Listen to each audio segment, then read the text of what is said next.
Isinusulong po natin ang pag-ibig, respeto at pagkakaisa para tunay po natin maibalik ang diwa ng bayanihan.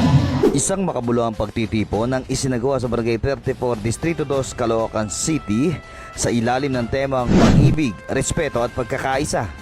Susi sa tagumpay sa isang charity event na naglalayong magbigay inspirasyon at tulong sa komunidad. Pinangunahan ito ng mga may programa sa Margo TV Broadcasting Network.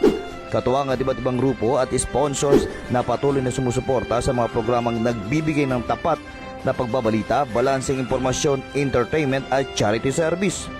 Tampok din sa naturang aktibidad ang pagkakaisa ng mga ilang ahensya ng pamahalaan na nagsilbing tulay upang maiparating sa mas nakararami ang layunin nito. Sa ginanap na charity event, binigyan diin ng mga tagapagsalita ang kahalagahan ng pagtutulungan ng bawat sektor ng lipunan.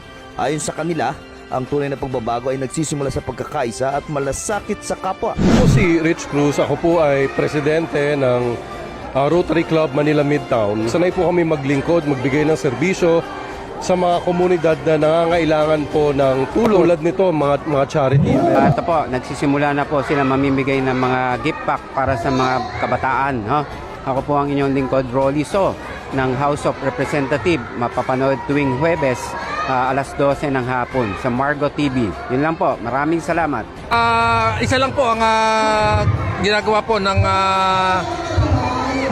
Margo TV para maibigay ang kasiyahan para sa mga kabataan. So muli, ay ako po si Fernando Tan na lagi niyong mapapanood tuwing araw ng Lunes, Miyerkules at Biyernes sa Margo TV sa programang Alerto Balita. Magandang araw po sa inyong lahat. Ako po si Sister Ningning Rivero Orlanda sa programang The Miracles of Hope. Napakasaya po ng ating programa ngayon kasi narito ang Margo TV Philippines buong puwersa para makasalamuha ang ating mamamayan, para ipakita kung gaano kami ka-concern sa kanila. At nakikita naman natin na very positive ang result na ito.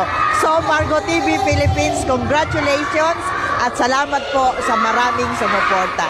God bless po. Magandang araw Pilipinas, ito po si Tisay ng Kasangga sa Balita mula sa Margo TV Broadcasting Network. Siyempre, sinusulong namin dito ay isang programa ng charity event, no, na makakatulong sa mga bulilit, no, na kahit papaano ay makatanggap sila ng mumunting regalo mula sa Margo TV Broadcasting Network. Ayun, maraming salamat muli. Ito po si Tisay ng Kasangga sa Balita at Love Talk. Anong araw po yan? Anong oras?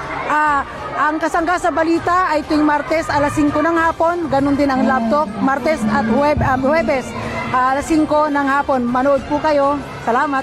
Maraming salamat po sa lahat ng tumulong. Hindi po ito magiging matagumpay kung wala po ang inyong suporta at ika nga ay ang pagtulong, pag-ibig, respeto at pagkakaisa. Maraming salamat po. Ano pong programa nyo? Ayan, lagi nyo pong abangan ang Entry Pinoy.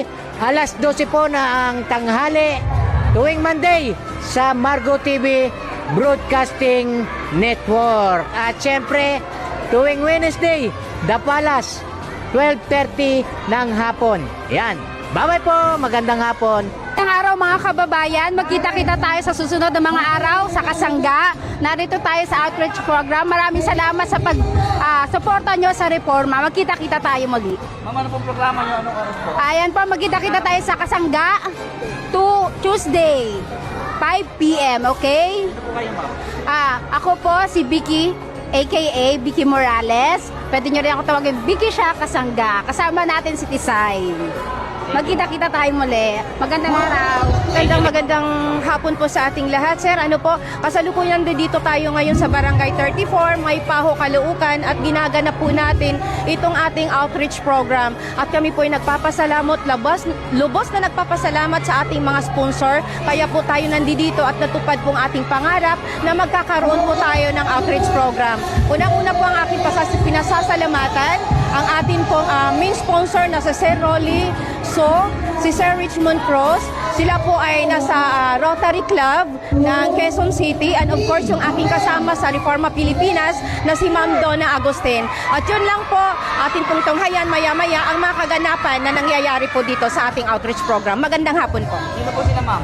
Ako po si Tita Weng, ang aking pong programa, ang Entry Pinoy, tuwing Lunes po ng alas 12 ng tanghali hanggang alauna ng hapon. Sa Miyerkules naman, ang Dapala Set of Executive Power, tuwing alas 12 ng tanghali hanggang alauna ng hapon. Marami pong salamat, magandang hapon po muli. Nagkaroon din ng palaro sa mga kabataan ng Barangay 34 at nagbigay din ang grupo ng kaunting ayuda na maihahanda nila sa kanilang hapagkainan. Para sa marami, ang naturang charity event ay hindi lamang simpleng pagtitipon, kundi isang konkretong hakbang tungo sa positibong pagbabago, isang adhikay isinusulong din ng ating programang Reforma ng Bayan na naglalayong itampok ang mga inisyatibong nagbibigay pag-asa at tunay na reforma sa ating lipunan.